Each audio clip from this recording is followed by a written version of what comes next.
Well, he gave some information to some agents that he was working, doing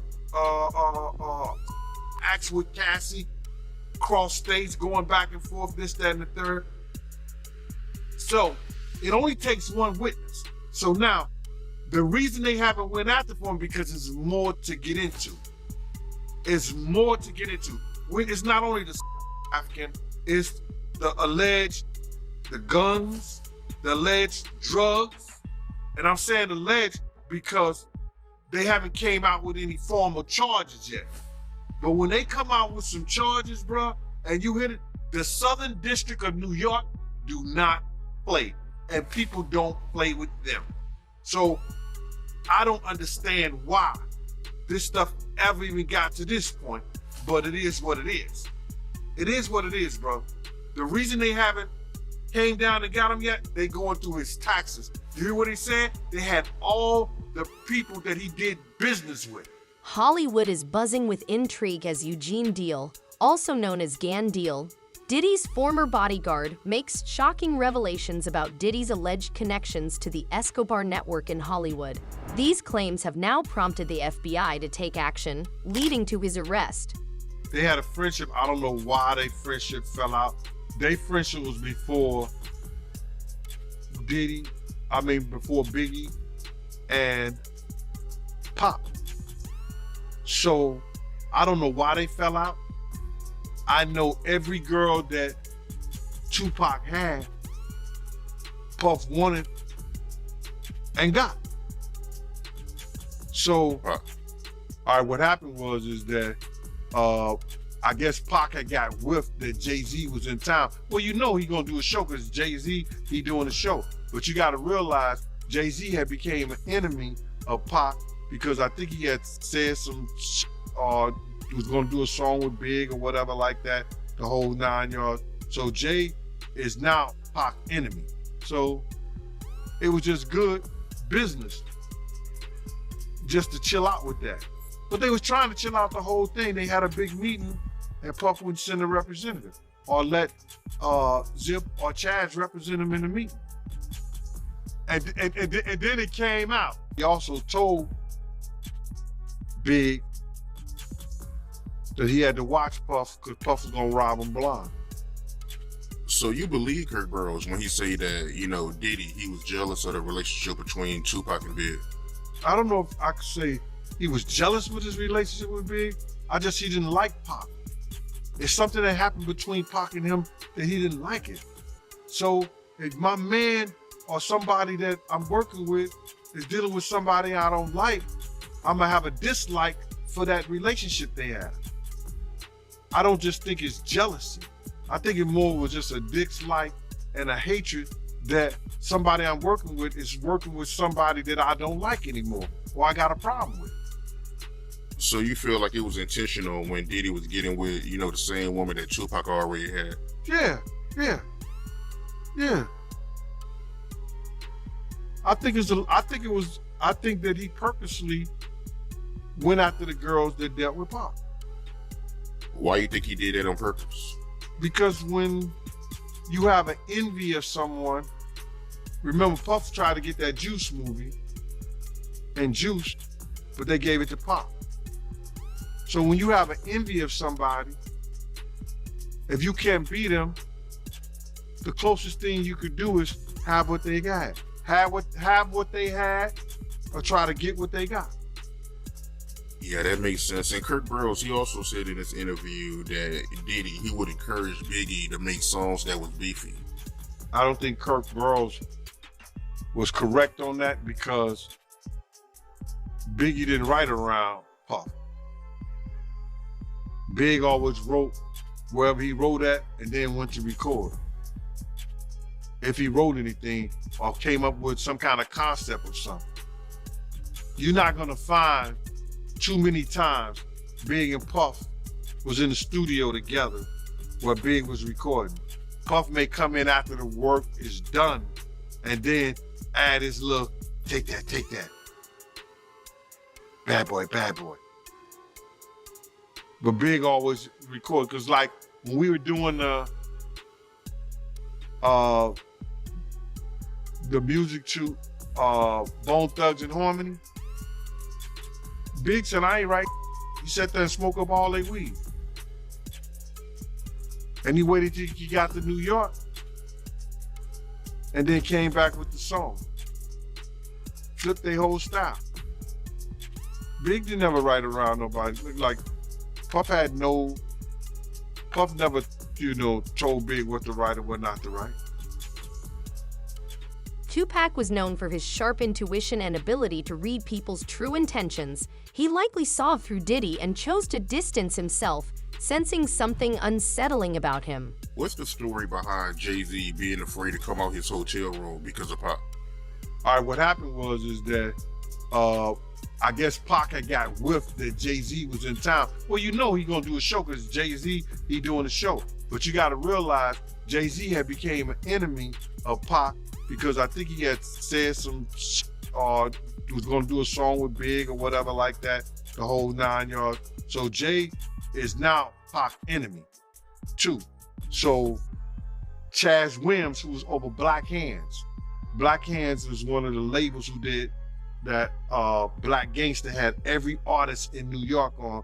And Chaz, who is now getting into the music business, has become a music executive, and he was once a former gangster who was on American Gangster BET because they had him down for robbing 161 banks. That's what they put in their program and everything. But Chaz was a gangster in New York City that became a music executive. So he gets a phone call saying that Jay is not gonna come out the room because Tupac threatened him. So he's not gonna do his show. Can he make some phone calls, you understand, to get Pac off the. So I think he may have talked to Big D, and Big D and Eric B called Suge, and Suge was laughing, saying that wasn't him. Because they tried to make it seem like it was Suge that was doing it, but it was Pac. So I guess Suge called Pac. Pac let him go ahead and do his show and everything like that. But Jay was scared to come out his room. So that story was really true about Jay-Z being afraid to come out his hotel room. Yeah, come on, man. Yeah, he was scared. Probably still is scared. Yeah, that's crazy, man. And Suge, he told Pac to chill out? Yeah, Suge told Pac to chill out. You know what I'm saying? Because see, they was trying to, you gotta realize is that it was gonna call a dissension because they were trying to start Death Row East Coast. And that would have been Pac, Eric B, and you know what I'm saying, all the dudes here in New York. So then they're gonna have groups coming back and forth from Cali to New York. So it was just good business just to chill out with that. But they was trying to chill out the whole thing. They had a big meeting and Puff wouldn't send a representative or let Zip or Chaz represent him in the meeting. Yeah, that's a wild story. Yeah, who told you this story, if you don't mind me asking? I was there. Oh, wow, I didn't know that, man. I didn't know you was there. So you was there when Jay was scared to come out his hotel room. I had no idea, man. I used to roll with Chaz every day, bro. And then it came out. And then it came out, somebody else told the story. How is Shannon Sharpe, the former NFL star turned media personality, connected to all this? In a recent interview with Cat Williams on his channel, a video that once racked up about 260,000 views per hour on YouTube, Sharpe drops a massive revelation, exposing Diddy and shedding new light on the case. That's the same nobody that shot Tupac. And if nobody shot Tupac, it's the same nobody that shot MLK. It's a lot of nobodies out there, and nobody minds if nobody comes up missing, right? That don't bother nobody, does it? Certainly doesn't bother me. So, shout outs to the nobodies. The police said they arrested the shooters, then said they didn't arrest the shooters. But I was there. Did Suge do anything to provoke this, or? Nobody in the world has ever provoked themselves being shot. That's true. If you're an idiot, you can believe this was about Suge Knight. What about the reports that this was gang-related, that these were two gang members that thought they did it in spite of Tupac? If it was gang-related, then why didn't it happen thoroughly? You're saying it was gang-related, so that means somebody's gang was shooting at somebody's gang, and then somebody's gang didn't shoot back. That's your story? What does former music executive Suge Knight, a longtime associate of Diddy, have to do with all of this? Suge Knight is currently serving a 28-year sentence in federal prison for a hit-and-run and voluntary manslaughter. In an audio clip from jail, he advises Diddy to turn himself in, just like he did in 2015, to save the reputation of hip-hop. What secrets about Diddy has Suge been hiding all this time? Everybody been talking about the Puffy situation. First, I'd like to pray for his family. His daughters and sons, his kids, basically. That's never a good sign for nobody to cheer about when it comes to kids. Or, being handcuffed. It's a bad day for hip-hop, for the culture, for black people. Because when one looks bad, we all look bad. Because that's definitely not nothing to cheer about. But I tell you what, Puffy, your life is in danger. Because you know the secrets, who's involved in that little secret room you guys participate in. So, they're going to get you if they can. It's a little crazy how Puffy gets ruled out the alcohol business and Jimmy Iovine steps in. With Andre and Snoopy promoting it. It's never a good look when it comes to culture of hip-hop and for our community, our people. I turn myself in. Sometimes you gotta face the music. That's most of the time. Puffy, I'm gonna give you some real advice. 2 quick things. You gotta make a decision. When you go to prison, either you're gonna be standing up pissing or squatting sitting down pissing. I advise you to try to take the first one, because if you're squatting pissing on the seat, you know what that means. Oh yeah, by the way, do not do your time going by Brother Love. Brother Love is not a good code name for prison. Did you ever have a chance to watch the Cat Williams podcast with Shay with Shannon Sharpe? Did you watch the whole thing? Well, number one, that's family. At the same time, I'm in the penitentiary to watch that. But I heard about it like the whole world did. I heard it was a great interview.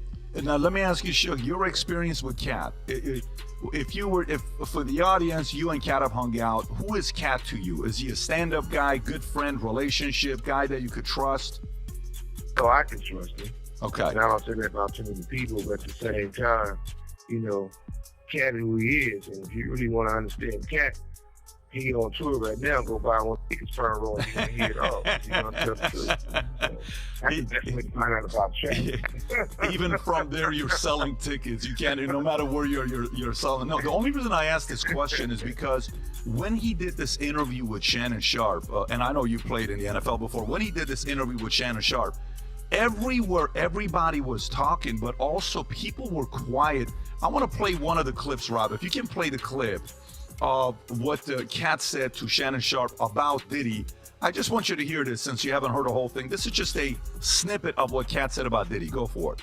He went after, Diddy. He went after TDG. He went after a lot of people in the space. Had you, Cat and Diddy, did you guys ever party together, three of you guys? I know you and Diddy spent some time together, but did you, Cat, and Diddy ever spend time together? I'm not gonna say I never had a threesome. I damn sure ain't had no threesome with no men. So you talking about have me? No, that's not what I'm asking. Threesome hung out together. What you trying to do? I think have you shit, not me. Well, listen, that is becoming an everyday something new pops up where it's no longer a surprise now. Your telephone number is monitored and recorded. But I guess the question I'm asking is, did you, Cat, and did you, Diddy, and Cat ever hang out where? And the reason why I'm asking this, where you actually personally witnessed some of the accusations that Diddy is having, saying the fact that he had cameras in the room. Okay. So this is the thing I'm gonna tell you. We from two different worlds. Number one, you and I. Number two, I'm the guy they didn't want to invite to those parties. I'm glad of it. I've never been happy to be left out of my life. But at the same time, I'm not the guy who's in for Puffy's downfall. But I am the guy who supports the victims who got victimized, right? But at the same time, whatever the situation is, everybody knows it's wrong. And I don't think he can get punished as hard as a regular person because, you know, he used to be an FBI informant for a long time, they say. So I'm quite sure that played a role. You're saying... Ask this question. Me, Cat, and Puffy, we had no reason to be hanging out. Me and Cat hanging out, me and Puffy. So that's that. Got it. So you're saying Diddy's an FBI informant and he's been one for many years. How would they say? Nothing ever happens, but it's still, like I said, it ain't my business. Well, I said that because anybody else got with us quick, fast, and a hurry. But you know, the most important thing about this is that with me, you got some people will have a opinion on something that either they weren't a part of or they wasn't there. And I never want to be that type of person. Because you know, there's only so many people who had Tupac, or seen Tupac, or talked to Tupac. And I feel that way because I often hear so many Tupac stories from people who never met him, people who wasn't around. Then you had the ones that, if they worked at McDonald's and they took Tupac orders, you know what I mean, they know Tupac. Or you doing security or whatever, then I mean, you know the man. All these people been benefiting and capitalizing on trying to put the man down or lie on him or tell some stories that they wasn't there or they know anything about. Because I don't think none of these people psychic. And I'm not. You know what happened to the last psychic bitch? She ended up, whoever her name was, the fake roster boy, you know what happened to her when it all went bad.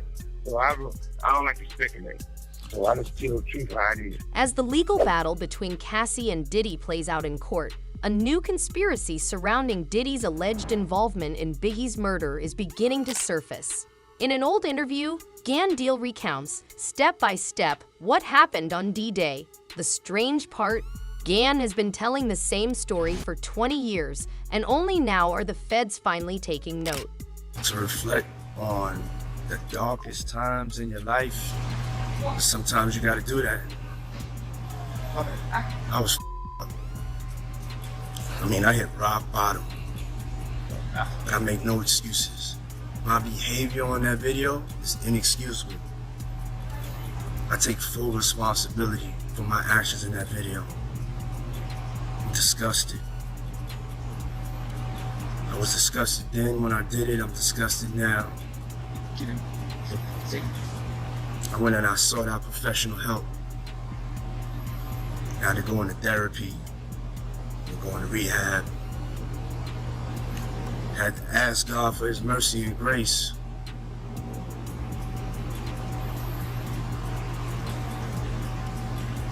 I'm so sorry.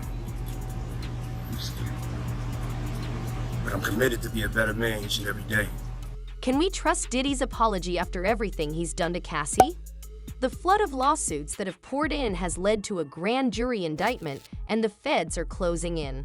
On Monday, the authorities had seen enough. They arrested Diddy on 57th Street in Manhattan and took him into custody that night. Diddy's lawyer claims that the musician has been cooperating with the investigation that resulted in the indictment, adding that Diddy voluntarily relocated to New York last week in anticipation of the charges. Diddy has been arrested in New York City after a grand jury indictment, and we have the breaking news. Though charges in the indictment are unknown, Billboard has confirmed the arrest. The rap mogul has been hit with at least 8 civil lawsuits alleging sexual abuse over the past year. Now, according to TMZ, Diddy was taken into federal custody at the FBI's Manhattan field office. In a statement to Billboard, an attorney for Diddy said, "We are disappointed with the decision to pursue what we believe is an unjust prosecution of Mr. Combs by the U.S. Attorney's Office. Sean Diddy Combs is a music icon, self-made entrepreneur, loving family man. He is an imperfect person, but he is not a criminal." We'll keep you posted as the story develops. For everything we know, head to Billboard.com. It's 2020, y'all. Yeah. And it's different than when it was 2016. You know, the game has been elevated. As we can tell, there's no expense being spared. We on a black billionaire's lunch. Yeah, you understand? Right. And we here together, and we're gonna keep staying together. We getting tighter. You know what I'm saying? And united we stand. And ain't nothing else. To us.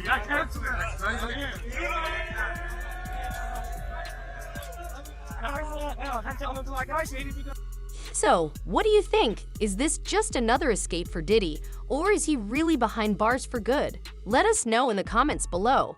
And if you enjoyed this video, make sure to hit that subscribe button so you never miss an update. Until then, fam, keep it real.